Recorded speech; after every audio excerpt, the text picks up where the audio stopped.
Welcome to BLM News Magazine. I'm Mike Dombeck, Acting Director of the Bureau of Land Management, and I'll be your host for this edition. I'm a career BLM employee, not a newscaster, so you'll have to bear with me with my first go at this. I'm also a biologist, one of the reasons I'm in this business, and I've been fascinated with the plants and animals and lands of the West. I've got a special place in my heart for those places and for those creatures. Our first story takes place in Lexington, Kentucky, at the Kentucky Horse Park, where BLM employees and others work diligently to find loving homes for wild horses and burros of our western rangelands. For the past 5 years in Lexington, Kentucky, the Bureau of Land Management and the Kentucky Horse Park have teamed up to celebrate the Wild Horse and Burro Expo. Last year's expo had added importance because the site was designated as one of 3 in the United States to host Public Lands Appreciation Day, or PLAD. PLAD is a national celebration of the natural resources on public lands. A proclamation signed by the Governor of Kentucky declared the day as Wild Horse and Burro Expo Public Lands Appreciation Day.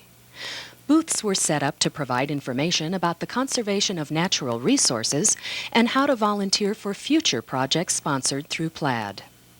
Major sponsors of the event were Breyer Animal Creations and Times Mirror magazines. The BLM brings wild horses and burros to the horse park to make it easier for people throughout the East to adopt their own part of our American heritage. During this expo, over 23,000 people came to see these wild mustangs and burros that once roamed the western rangelands. Within 4 hours, all 130 wild horses and burros had found homes. Wild horses and burros have proven to be fine mounts for their adopters. Many have been trained for trail riding, farm work, and competitions such as dressage or endurance. No matter the reason for adoption, though, wild horses and burros quickly become members of a loving foster family. My horse is special to me because he's mine, first of all, and basically because he does everything I ask him to do, and he's so gentle, and I can almost, I could put anybody on him, and he's fun, and I don't know, he's just a lot better than any other horses I've owned before. In addition to the adoption, the BLM and Kentucky Horse Park undertook yet another endeavor, caring for and maintaining 12 Mustangs for the purpose of educating inner-city youths in animal husbandry. These young adults, supervised by a Florida A&M University student, will learn basic equestrian skills and eventually form a mounted drill team for public performances. A memorandum of understanding joining the partners together in this project was signed by the BLM, Kentucky Horse Park, and Florida A&M University. The Kentucky Horse Park Mounted Police and Lexington Fayette County Mounted Police units also assisted in this project. Other exciting events at the horse park included a demonstration of resistance-free training by Australian horse wizard Chris Cox.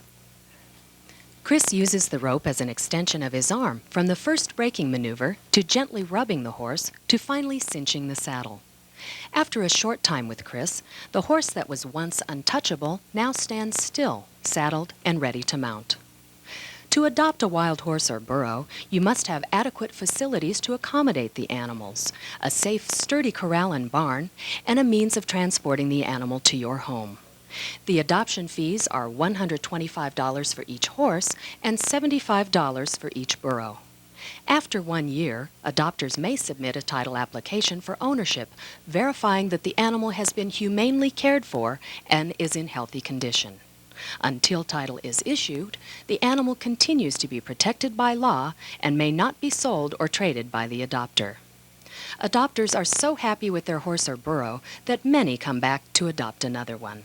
My future plans for my horse are, she's 20 years old now. I'd like to get a new Mustang and retire her when I get a new Mustang and let the 4-H kids go on with her because she's very gentle and quiet, and I can let kids ride her that have never had a horse before, and she'll just take them right through everything. For more information about the Wild Horse and Burro program, contact the BLM Public Affairs Office in Washington, D.C. at 202-208-5717. We're the Bureau of Land Management. We watch over 272 million acres of America for you, and we want you to see it, not just from the freeways. So we've introduced backcountry byways, mapped roads and trails that let you see your country. Trout Creek is quite a success story. I was there last fall and presented 13 riparian stewardship awards to permittees who've been doing an outstanding job working with BLM employees and the Fish and Wildlife Service and others for the health of the land. The fish were in trouble. Our folks got together with the permittees, devised a strategy, and now, after 9 years of drought, fish numbers are at pre-drought levels. This just goes to show you what can be accomplished by people working together.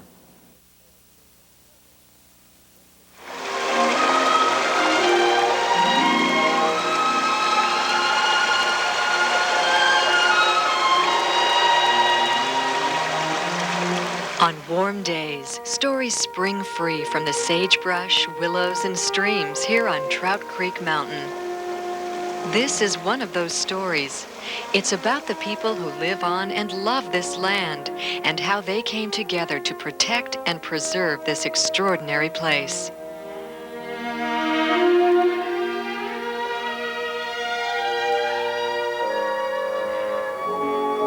Trout Creek Mountain rises 4,000 feet above the gently rolling plains of southeastern Oregon. It is special to many people. People with very different backgrounds, values, and lifestyles. Some treasure the rare species of plants, fish, and wildlife that have adapted to this harsh environment. Others prize the rugged beauty and solitude that have led this area to be considered for wilderness designation.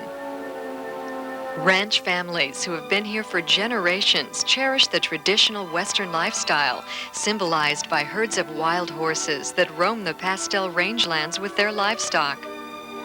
The spring-fed streams that tumble down the slopes and through the canyons provide habitat for rare fish. By the late 1980s, the ecosystem of this mountain was showing the strain of more than 100 years of season-long grazing. The streams were in terrible condition. We lost everything but a few old willow plants and a few old aspen plants. The Lahontan cutthroat in here 6 years ago were probably right on the verge of going extinct, I believe. That the numbers were very, very depressed. There were talk about taking the cows off of Trout Creek Mountain on our section of it because we have a private allotment.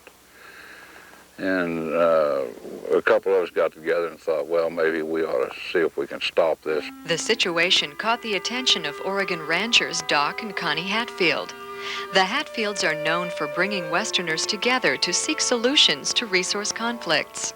When we got into the real details of what was going on, it was obvious that there was going to be a long time spent in court to forcibly remove cattle, and that would not benefit the land at all in the short term. If you can get diversified ideas from different folks, that can make something happen.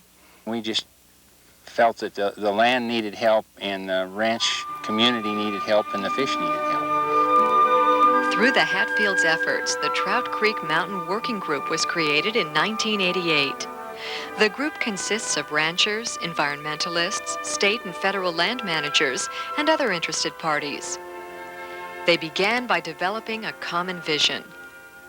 The land just needs to have little willows and middle-aged willows and old willows and little aspen and middle-aged aspen and old ones and baby environmentalists and middle-aged environmentalists and old environmentalists and baby ranchers and middle-aged ranchers and old ranchers, all functioning in harmony there. That's our vision. The group sought to develop a strategy that would provide for the health of the land as well as the well-being of people in compliance with all environmental laws. I was born and raised on this ranch, and I've been here, it's 43 years. So I kind of know what it looked like when I was a kid, what I want it to go back to look like. A plan was needed to restore riparian areas, protect cutthroat trout, preserve the wild and scenic character of the area, and assure continued livestock grazing. We are going to have to care for our land differently because we have had the wake-up call that some things have to be changed, and we haven't been aware of it before, but those that are becoming aware of it and are making changes, they're going to survive. They're going to do fine. It became clear early in the process that reaching agreement would not be easy. The group dynamics in the very beginning, there were none, basically. We had people coming from very different perspectives, coming together, trying to learn about one another. It was really tough the first couple of years. Everybody argued. Nobody liked anybody. But finally it came to the point where you started to realize that you couldn't do this by yourself. Well, it probably took about 2 years to get over hollering at each other. And then after that, then things started to working, because it finally got through their head. Everybody was interested in the land. Despite tough times, the group kept at it. Meetings and tours provided opportunities to learn about riparian recovery and watershed management by specialists from the Bureau of Land Management, or BLM. After 3 years of collaboration and hard work, the group agreed on a land management strategy. The working group is a very diversified group of individuals with a lot of common goals and not so common goals, and to come together and to agree on a plan for the mountain was quite an achievement. The strategy that the group and BLM agreed to was adopted in 1990. Probably the most significant change of the use of the mountain by the permittee was the change of season of use from 4 months to a 2-month time frame. Secondly, livestock numbers were reduced from approximately 1,900 head of cows to 700 head of cows. Despite these adjustments, all Trout Creek Mountain ranchers remain in business.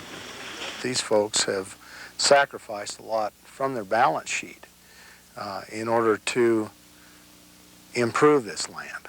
And I think that's where their stability lies, is in demonstrating that they are good stewards of the land, that they care for the land, and that they're not just in here for the buck. The ultimate test of the ecological soundness of the working group's plan came in 1991, when biologists identified the fish on Trout Creek Mountain as Lahontan cutthroat, a federally listed threatened species. That required the U.S. Fish and Wildlife Service to review the plan. We didn't have to make very many changes at all of what the BLM and the Trout Creek Working Group had already put together in terms of management for this species. I would say that if it wasn't for the working group, we wouldn't have been able to get through formal consultation in a reasonable time period. As a result, ranchers were able to turn livestock out into the affected watersheds. The neatest part of this story is the success that we see here. The condition of the trout creeks, the streams on the trout creeks, the uplands on the trout creeks today in comparison to what they were 10 years ago is unbelievable by people who weren't there, who haven't seen it. The bottoms looks better, the uplands looks better, the willows and quakenass and alders and look better. Our cattle come off of the mountain weighing heavier. We don't have them up there as long, but they still do better because there's more forage. There's forage every place. I'm very, very much impressed by the recovery of the riparian areas, the vegetation, both upland and riparian. It's on the right track, and that's very, very gratifying. Now with this riparian thing, that people are taking better care of it, and like for us, we ride the riparian areas and keep the cattle off and only leave them there a certain time so they don't damage all the trees. That's perhaps the greatest reward of working with natural resources, to see them heal and go in the direction that you always thought they could. Most working group members believe that bringing together people of diverse interests is the most promising way to search for solutions to resource conflicts. The only people that can really make it happen are the people that live out here. The people that live out here and care for it. And it's part of them. It's something that they're living with it and they love it. I've spent a lot of hours in a courtroom listening to attorneys argue and judges make decisions, and that's a long, hard, expensive way to get things done. I don't know whether this working group is the best way or not, but it's certainly better than anything I've come across so far. I have said repeatedly that without the working group and the kind of cooperation that has occurred here on the ground, that there would not be any livestock grazing on this mountain. There really isn't a consensus group, and you can't manage land on a consensus basis. What you can do is you deal with each other on a consensus mode. In other words, I listen attentively to you, you listen attentively to me, I try to understand what you're saying. Group members also believe others who embark on a collaborative decision-making process can learn from their experience. If they'll just take the time to listen to the other person's point of view, that a lot can be gained, and ultimately the results will be shown on the ground. If you're a rancher and your operation is basically public land use, get a group. Get a group of concerned people, your neighbors, yourself. Find some credible environmentalists. To stay away from the radical emotionalists. Find somebody that really wants to do something. And sit down and argue it out. And you'll argue for 4 or 5 meetings, and eventually maybe it'll come around to you that this thing will do some good. I would encourage any environmentalist or member of an environmental group to participate, to come to the table. I think they should bring an open mind, they should be willing to listen, and they should bring their sense of humor and sincerity. Everybody has to work together, but we cannot take people's livelihoods away, and we cannot wreck the environment, as people say we're doing. That's you know, the plans and the things that the BLM has done and that working group has done, in a lot of ways, I think have bettered the cattle operation. I think there's still room for some more growth, but when I have a rancher crowing about his willows and how much growth they had and aren't they looking nice, I think that's major progress. It took 125 years for this to get us in this position. Are we going to get back in 5? No, we aren't. It's worth it. You get out there and you see the creek bottoms and you see everything that's been happening up there, and you see the chuckers and the deer and everything, and the wildlife and the cows, and the Mustang roaming up there. It gives you a sense of pride because you know you've been part of it. The final chapter has yet to be written in the story of the Trout Creek Mountain Working Group, but everyone who has participated agrees that there are lessons here for all who care about the West and its future. I guess we kind of say, if the mountain could speak, what does the mountain feel? And I think the mountain would feel kind of happy right now, because it's doing some turnaround healing that it needs. It's telling us that it needs the aspen and the willows, it needs the fish, and it needs the people. And right now it feels like it maybe has them all.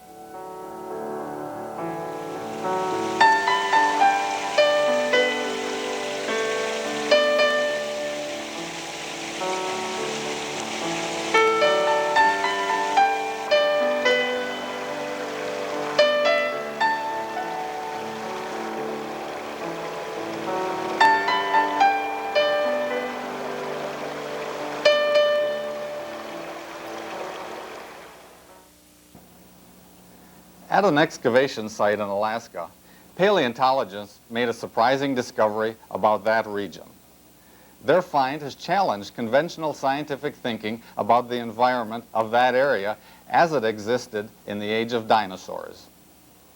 While people were watching Jurassic Park this summer at theaters, scientists were exposing a real dinosaur park in Alaska. Since the mid-1980s, paleontologists from the University of Alaska Museum in Fairbanks, under permit from BLM, have been excavating a series of rich dinosaur fossil deposits on the Colville River in northern Alaska. The fossils are changing people's ideas about how and where these fascinating animals lived, and the site ranks as one of the most important discoveries in North American paleontology this century. The main dinosaur excavation area is on the Colville River, about 150 miles south of the Arctic Ocean. The first bones were discovered accidentally by an oil geologist in 1961, who did not realize at first what they were because many of the bones were not fully mineralized. Instead of being rock like most fossils, the specimens contained considerable amounts of organic material. By the mid-1980s, paleontologists from the University of California at Berkeley and the University of Alaska Fairbanks had learned of the true nature of the bones and requested permission from BLM to further investigate the site. Yearly explorations have followed with ongoing, highly significant results. Findings include about one new species of dinosaur a year, plus a better understanding of the region's climate, plants, and animals that lived at the end of the Cretaceous period, some 65 to 70 million years ago. While most people believe that dinosaurs lived in steaming hot tropical climates, the finds from Alaska are telling us a far different story. The organic remains have allowed scientists to analyze mineral traces in the bones and from it determine what kinds of vegetation the dinosaurs ate and what their environment was like. The evidence indicates that dinosaurs lived in an area above the Arctic Circle, facing a climate more like the Pacific Northwest than the tropics. Further analysis of the remains may even help settle the question about dinosaurs being warm or cold-blooded. Excavating dinosaur bones at the Colville River site requires care for their preservation and recovery. Specimens are coated with consolidants and glues for stabilization. Larger bones are wrapped in plaster casts to keep them intact and undamaged.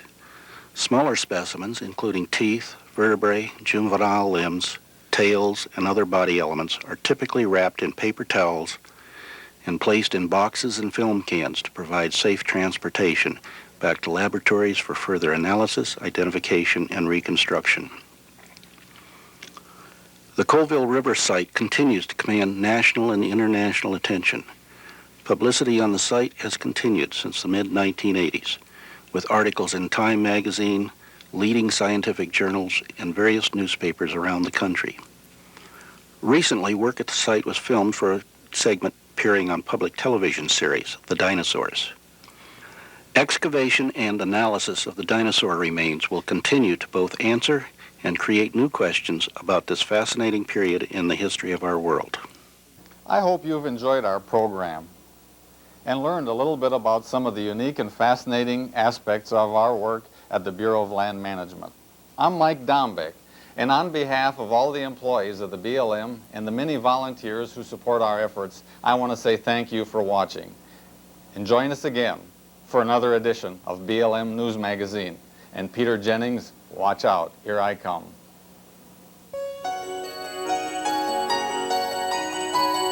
The Bureau of Land Management oversees nearly 270 million acres of land, about 1/8 of the land in the United States, and 570 million acres of subsurface mineral resources. Most of these lands are in the western United States, including Alaska.